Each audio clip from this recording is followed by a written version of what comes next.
যেই আফগানিস্তান একটা মুসলিম রাষ্ট্র হিসেবে আমরা তাদেরকে এত সাপোর্ট করি, এত কিছু করি, সেই আফগানিস্তান আমাদের বাংলাদেশ ক্রিকেটের বিপক্ষে। তারা শুধু ক্ষমতার জন্য এবং কিছু টাকা পয়সার অহংকারে, ভারত থেকে কিছু টাকা পয়সা এবং কিছু ফলশ্রুতি পাওয়ার জন্য তারা এই কথাগুলো বলতে পারলো। চলুন আফগানিস্তান আমাদের বাংলাদেশ ক্রিকেটকে নিয়ে কি বলছে সেটা জানি। বাংলাদেশের মতো ছোট দল খেলতে না এলে বিশ্বকাপ কোনো থেকে থেমে যাবে না।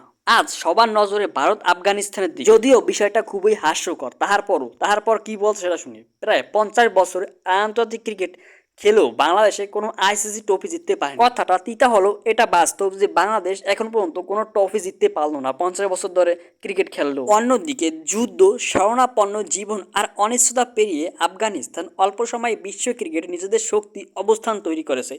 এই সাফল্য শুধু প্রতিভার ফল নয়, এর পেছনে আছে সঠিক পরিকল্পনা, কঠোর পরিশ্রম এবং ভারতের নিঃস্বার্থ সহযোগিতা। আর এই কারণেই তারা আমাদের বাংলাদেশের বিপক্ষে গিয়েছে, আমাদের বাংলাদেশের বিপক্ষে ভোট দিয়েছে। আফগানিস্তান তাদের মাঠে কোনো স্টেডিয়াম না থাকার কারণে তারা ভারতে গিয়ে ট্রেনিং, ম্যাচ আয়োজন, কোচিং, অবকাঠামো সহায়তা আফগান ক্রিকেটারকে এগিয়ে যেতে ভূমিকা রেখেছে। রশিদ খান, নাবি, গুরবাজ মানসিক দৃঢ়তার পেছনে আছে এই অভিজ্ঞতা ভারতেরই।